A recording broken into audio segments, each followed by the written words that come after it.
अनिल जी, वो एक चीज जो मेरी जानकारी है, जो मुझे, कि ये जो मुख्य रूप से जो नारे पे इस बार फिर से, हालांकि एडवाइजरी हर बार आती है, लेकिन इस बार इनको दिक्कत ये हो रही थी कि जो एक नारा जो बहुत फिट हो गया है मोदी जी के ऊपर, वोट चोर गद्दी छोड़, वो बेसिकली उसको प्रिवेंट करना चाहते थे।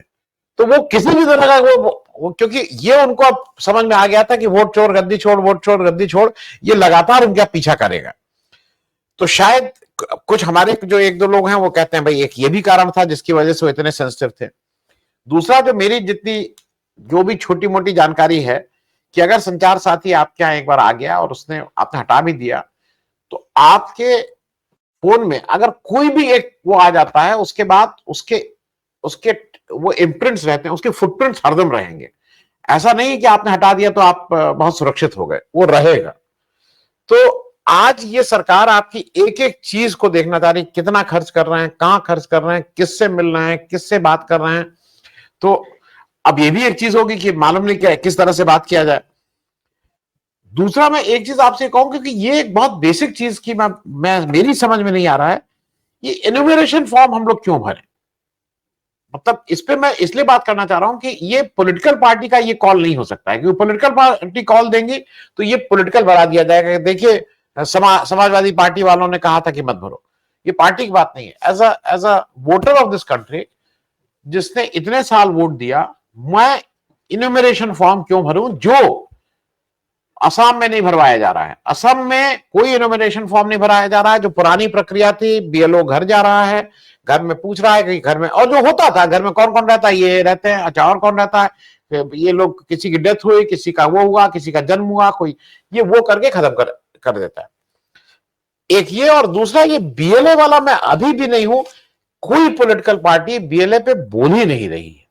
मैं इन चीजों पे जरा, क्योंकि क्या एसआईआर की चर्चा होती तो ये सब बातें भी उठती, जो सरकार नहीं चाहती कि सब बातें भी उठें। हालांकि सरकार तो बच सकती है, एसआईआर का काम तो इलेक्शन कमीशन कर रही है, सरकार क्या करे इसमें? अनिल भाई।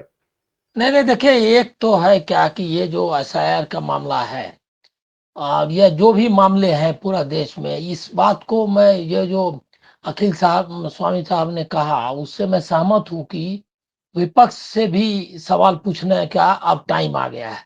क्योंकि हमने 12 साल तो इनको दिए लड़ने के लिए, और हम लोगों, आप या हम जैसे लोगों को वो ये नहीं कह सकते कि आप मोदी जी के साथ खड़े थे। हमने उनके साथ कंधा मिला के लड़ाई लड़ी है लोकतंत्र की। हमको ये जो रिक्लेम करना चाहिए, ये अपना जो क्लेम है, उसको अपना हमने जो किया है, वो ऐसे समय में, जब आप तो खैर आप बोल रहे हैं, मुझको ये ध्यान है कि जब ये यूट्यूब चैनल्स थे, और लोग मुझको फोन करते थे कि आपका क्या इरादा है, आप क्यों ये मोल ले रहे हैं, इसमें क्या पैसा देते हैं वो लोग, क्या फायदा है? घर में भी ये सवाल उठता था। मैं आपको ये कैंडिड जिसको आप कहते हैं कि कन्फेशन, वो करना चाहता हूँ। लेकिन हम लोगों ने इसके लिए लड़ा है, क्योंकि हम लोग इसी के लिए ट्रेंड हुए थे कि लोकतंत्र जो है उसको, वो एक बहुत अहम चीज है, और उसको बचाना हमारे लिए उतना ही जरूरी है जितना कि आप अपनी प्रॉपर्टी बचाते हैं। एक नागरिक के रूप में हमने हाँ, इसकी लड़ाई लड़ी है। आज ये विपक्ष से जरूर सवाल किया जाना चाहिए कि वो जो है सिर्फ चुनाव, और चुनाव जीत जाए हार जाए इसके चक्कर से बाहर निकलना होगा उसको। क्योंकि एसआईआर ने ये साफ कर दिया है कि ये जो चुनाव वाला मामला है, ये चुनाव चक्र से जब तक आप थोड़ा सा बाहर नहीं होंगे, आप इससे नहीं लड़ सकते। ये चुनाव चक्र क्या है?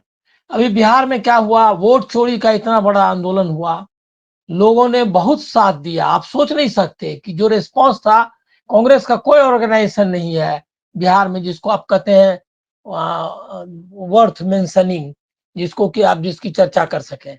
लेकिन उसके बावजूद लोगों, इतने लोग इकट्ठे हुए और इतने लोग गए, लेकिन आपने क्या किया?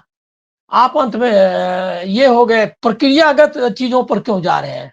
सवाल जो बेसिक आपने उठाया है वो ये है कि क्या हमको जरूरत है कि हम फॉर्म भरें, और क्यों भरें जब हम हैं ऑलरेडी वोटर?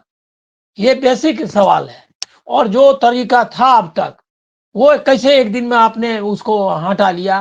किससे पूछा था आपने? कोई संसद से पूछा था? अब तो ये सवाल आ ही गया ना कि एसआईआर की जो प्रक्रिया है वो कॉन्स्टिट्यूशनल भी नहीं है, संसद के कानून जो बनाए हुए हैं तरीके उससे बाहर है।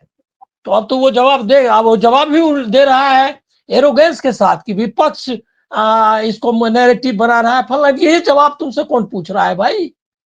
तो विपक्ष ने जो है इस इशू को सिर्फ चुनाव की दृष्टि से देखा। यही एसआईआर बंगाल में भी हो रहा है। बंगाल में भी इस दृष्टि से देखा था हमारे वोटर कटे या नहीं। सवाल इसका है ही नहीं कि किसके वोटर कटे। वोटर जो है वो उसके अधिकार क्या है। और एक जो नागरिक जब तक उसको भारत में जो नागरिकता है कानून है 2004 तक का भी, उसमें यह है कि जो नागरिक ऑलरेडी है उसकी नागरिकता खत्म करने का अधिकार एक प्रक्रियागत अधिकार है। आपको बताना पड़ेगा सरकार को, होम मिनिस्ट्री को, और वो भी अदालत में जाकर के सिद्ध करना पड़ेगा कि ये आदमी नागरिक नहीं है। जब तक वो सिद्ध नहीं करता है तब तक वो नागरिक है। और वो नागरिक है तो वोटर होने का भी उसको अधिकार है। और वोटर का काम है जो अभी तक जो परंपरा नहीं, जो मैंडेट है इलेक्शन कमीशन का, पीपुल्स रिप्रेजेंटेशन एक्ट जो है 1950 वाला ना, वो जो है उसके तहत उसको जा करके घर पर आपको वोटर बनाना है। ये काम आपका है, ये बीएलए का काम नहीं। बीएलए वर्ग पर तो क्यों चुप है ये पॉलिटिकल पार्टीज। ये और उसको बार बार संसद में सवाल, ये सुप्रीम कोर्ट में सवाल उठा कि पार्टीज को कहा गया, और वो पार्टीज का काम नहीं है और पार्टीज को कोई लेना देना नहीं है। ये है मतदाता और ये ईसीआई के बीच में। और ईसीआई मतदाताओं का अधिकार छीन रहा है। पॉलिटिकल पार्टीज का यहां से रोल शुरू होता है कि पॉलिटिकल पार्टीज को उनका मतदाताओं का अधिकार को छीनने नहीं देना। ये जो ओन कर लिया है पॉलिटिकल पार्टीज ने कि उनका मसला है कि हम वोट हमारे काटे जा, तुम्हारे वोट नहीं काटे जा रहे हैं, वोटर्स के वोट काटे जा रहे हैं। और तुमको एक रेस्पॉन्सिबल पॉलिटिकल पार्टी के रूप में उनके साथ खड़ा होना है। आज जो है ये बात तो साफ हो गई ना। आपने जो बीजेपी जो वहां आरोप लगा रही है बंगाल में, शुभेंदु अधिकारी ने कहा कि 1.25 करोड़ जो है 26 से लेकर 28 नवंबर तक में कैसे दर्ज हो गए।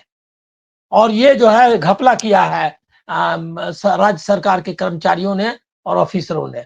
अब वो वही आरोप लगा रहा है जो आरोप बिहार में कांग्रेस और इसने लगाया था। तो इसका मतलब क्या हुआ? इसका मतलब ये हुआ कि इलेक्शन कमीशन, मतलब जो ऑफिसर्स का मतलब इलेक्शन कमीशन का ऑफिसर्स, उसने जो प्रक्रिया बनाई है वो प्रक्रिया, ये घटना घट सकती है। ये तो खुद इसकी तायद कर रहा है, बीजेपी ही कर रही है कि इलेक्शन कमीशन जो है गलत ढंग से लोगों का नाम काट सकता है, जोड़ सकता है। ये तो शुभेंदु अधिकारी मतलब बीजेपी, बंगाल बीजेपी इसी का कर रही है। तो लेकर के स्टेटमेंट जाना चाहिए सुप्रीम कोर्ट में लोगों को कि ये तो खुद ही ये कह रही है पॉलिटिकल पार्टी कि ये जो बीजेपी बोल ईसीआई ने दिया है एफिडेविट कि ये जो है विपक्ष की नैरेटिव है, ये देखिए कितना झूठ और बदमाशी भरा है। तो ये मामला ऐसा है, इसीलिए मामला नागरिकता का है और नागरिकता लोगों की छीनी जा रही है। ये सवाल उठता है अब है कि नागरिक से ही जुड़ा हुआ सवाल है संचार साथी का। संचार साथी क्या है? संचार साथी को आप लॉग आउट नहीं कर सकते। लॉग आउट मतलब एक बार आपने डाल लिया है तो लॉग आउट ना, बात सही का आपका उसका फुटप्रिंट जो है मेरे मेरे लैपटॉप में दो ये है क्या कहते हैं सिक्योरिटी जो रहता है वो क्या कहते हैं उसको, viral antivirus app. Antivirus app में एक ऐप जो है उसको कब का डिलीट कर चुका हूं मैं। नोटिस आता रहता है कि आप इसको ऑन करिए, फलना आपका इतना मैलवेयर जा रहा है, फलना क्या क्या रोज। वो कितना बार मैं उसको कोशिश कर चुका हूं कि उसको निकाल दूं, वो निकलता ही नहीं है। तो ये वो जब घुस जाएगा तो वो जाएगा नहीं। और दूसरा है क्या कि उसमें क्या क्या पूछता है मालूम है?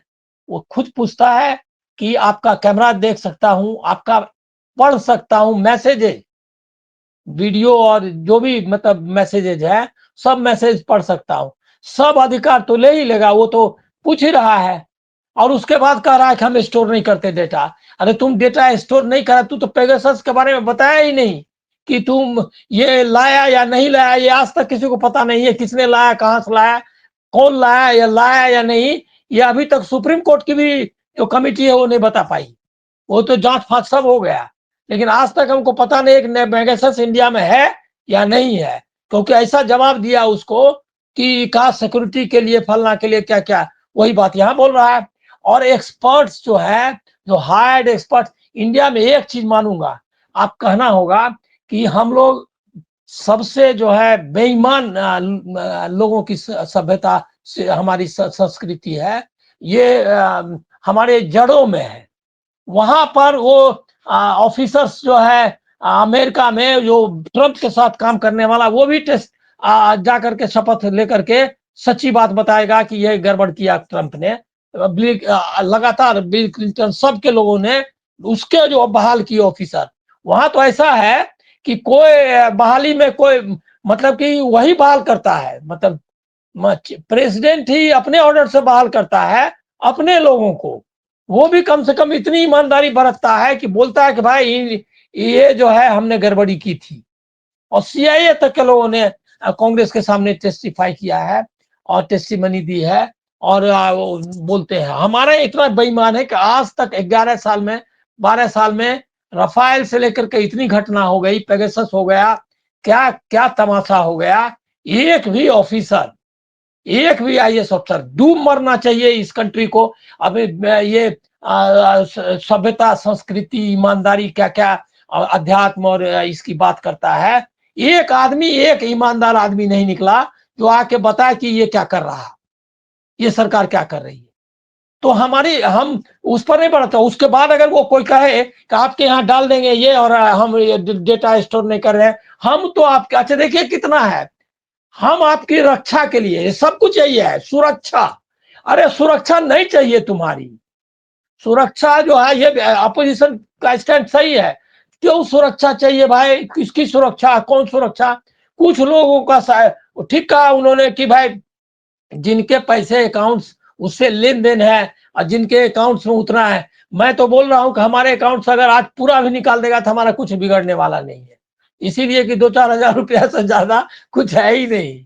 इसीलिए पूरा का पूरा मैं मतलब फ्रैंकली मैं बोल रहा हूं कि मेरे पास 2 से 4 हजार से ज्यादा कभी अकाउंट में है ही नहीं, रहता ही नहीं। वो भी बच्चे का दिया हुआ है, क्योंकि कोई पैसा वैसा कहीं से नहीं कमा रहा हूं, मतलब कोई देता ही नहीं है कोई। बस खाली जो बड़े अखबारों में लिखता हूँ, उसके 2-4, टाइम्स ऑफ इंडिया सबसे ज्यादा देता है पैसा, वो जो है उसके 2,500 रुपया आते हैं एक लेख के, नवभारत टाइम्स के। इसके अलावा कोई पैसा वैसा नहीं आता है। और ये एक अखबार दे भी रहा था, मतलब ऐसे ही बोल रहा हूँ मैं, एक अखबार दे भी रहा था तो कितने दिनों से दिया नहीं है। और घर में लोग रोज बोल रहे हैं कि क्यों मर के इसके लिए लिखते हैं। हम बोले लिखे बगैर जिंदा नहीं रह सकता हूँ, इसीलिए लिखता हूँ, नहीं तो कब के इसको बंद कर दिया रहता। तो ये जो है, ये आपको समझिए कि स्थिति है। कितने लोगों के पास कितना पैसा है जो कि उसको बचाने के लिए, वो सब है कि सर्विलेंस के लिए ले रहा है। अच्छा, आज तक नहीं बताया कि किसके किसके फोन पे पेगासस था, और जो जिन लोगों ने ये किया उसकी आज तक जांच हो, किसी को नहीं गवर्नमेंट ने बताया। तुम्हारा क्या इंतजाम है भाई? और दूसरा, अच्छा, ये मैं इसीलिए बोल रहा हूं कि हम सांस्कृतिक रूप से भ्रष्ट हो चुके हैं, और राजनीतिक रूप से तो भ्रष्ट है ही। तो ये जो सांस्कृतिक भ्रष्टाचार है, इसके खिलाफ भी लड़ना होगा। आप आज का सीजेआई का आपने रोहिंग्या पर कमेंट देखा? वो कह रहे हैं क्या कि जो खाना मांगेंगे और फलना मांगेगा, और 5 लोग गायब हो गए, उनके बारे में हैबियस कॉर्पस क्या कहा कि ये हैबियस कॉर्पस वहां तक एक्सटेंड करने की कोई जरूरत नहीं है, ये जो है सो रोहिंग्या। अरे मानवता, हम सिग्नेटरी सिग्नेटरी हैं उसके, जो वर्ल्ड के यूनाइटेड नेशंस ह्यूमन राइट्स का जो ये है, उसके सिग्नेटरी हैं। हमारा ऑब्लिगेशन है, मैं कानून की बात बता रहा हूँ, इंटरनेशनल लॉ के मुताबिक हमारे यहाँ ऑब्लिगेटरी है कि कोई आदमी घुस जाए, चाहे लीगल हो या इलीगल हो, उसके जान माल के बारे में हमको ध्यान देना है, वो भूखे नहीं मरना है उसको। इसके सिग्नेटरी है। अमेरिका जिस जिस पर की टेरर अटैक किया जिन कंट्रीज के लोगों ने, वहां के लोग वहां भाग भाग करके, आपने देखा ही होगा, वो अदनान, वो क्या नाम था, अदनान ही नाम था उस बच्चे का जिसके बारे में, जो सीरिया से लोग जो भाग भाग के गए थे इसमें चढ़ के समुद्र में, और उसमें डूब गया बच्चा। और एक बच्चा जो रेत की जमीन पर, वो विष्णु खरे की जबरदस्त कविता है उस पर। तो वो जो है आपके पास ऑब्लिगेशन है, और आप उसके बाद भाषण देने के लिए वो सीजीआई हो चाहे जो भी हो, जाके खड़े होकर के बुद्ध है, महात्मा गांधी है, क्या क्या की धरती है हम, और इसके बाद जो कहीं इंटरनेशनल नेशनल कहीं भी बैठेंगे उसके बाद आप फैल जाएंगे, पूरा चौड़े हो करके बताएंगे कि हम ये हैं। और जब इस पे आएगा तो कहेंगे कि रोहिंग्या जो है सो क्यों घुस गया यहाँ। तो हम एक जी कंट्री के रूप में हमको लग रहा है कि राष्ट्र के रूप में हम अपनी खो रहे हैं। जो सिविलाइजेशन, जो डेड सिविलाइजेशन था कॉलोनियल पीरियड में, उसको गांधी जी, टैगोर, नेहरू, सैकड़ों लोगों ने, जिसमें कि मैं नाम लूंगा अलाउद्दीन खां से लेकर के बेगम अख्तर तक का, कि जिन्होंने कि हमको सिविलाइज किया। जो नया से हम जो लोग डरे हुए लोग थे, अंग्रेज जाते थे तो सलाम ठोकते थे।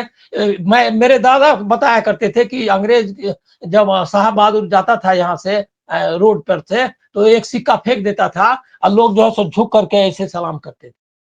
तो ऐसी सिविलाइजेशन को उसने खड़ा किया इस पे। और वो जो है 75 साल हमने उसका डेमोक्रेसी देखा, और अब अभी हालत ये है कि ये हर एक अधिकार लिया जा रहा है और सब बोल रहा है कि आपका। और ये सेवा तीर्थ पर भी एक लाइन बोलना जरूरी है। ये सेवा बताइए, अरे अभी तक जो 75 साल से उसमें लोग थे वो क्या सेवा नहीं कर रहे थे, वो क्या कहते हैं ये कर रहे थे। मेवा मतलब आप जो है सही कहा आपने, हजारों करोड़ के विमान में उड़ो, उसके बाद जो है लाखों की कमीज पहनो, और उसके बाद पेन जो है से लेकर के ये जो है सब लाखों का जो है सूट, मतलब ये रहे, घड़ियां हो, और उसके बाद कहो सेवा करो। ऐसी सेवा नहीं चाहिए भैया। सेवा सेवाग्राम जैसी सेवा चाहिए। और अगर नाम जी रखना भी है सेवा और तीर्थ का क्या अर्थ है? मतलब तीर्थ जी मतलब कुछ हिंदू क्या कहते हैं सिंबलिज्म जोड़ देना है इसीलिए। ये तो तीर्थ का क्या अर्थ है? सेवा रखिए, सेवा सेवा ग्राम रखिए, नहीं तो सेवा केंद्र रखिए। और तो राम सेवा केंद्र तो यूज किया जा रहा है, लेकिन उसमें जोड़ना है सेवा तीर्थ, कर्तव्य पथ, कर्तव्य जो है भवन। अरे कर्तव्य नहीं, यही करने के लिए चुना हमने, कोई कर्तव्य नहीं। आपका यही कर्तव्य है। ये हमको क्यों जो है पिला रहे हो, ये क्या कहते हैं मतलब चॉकलेट खिला रहे हो कि जी जी कर्तव्य पथ हम बोल दिया और हम बहुत ही शुद्ध हो गए। ये जी जी बेईमानी जो है इसको एक्सपोज करने का काम था, है जी ये को क्या कहते हैं विपक्ष को। और इससे मैं एकदम पूरी तरह सहमत हूँ 100% कि विपक्ष को इसके लिए नया ढंग से, नए ढंग से आना हो।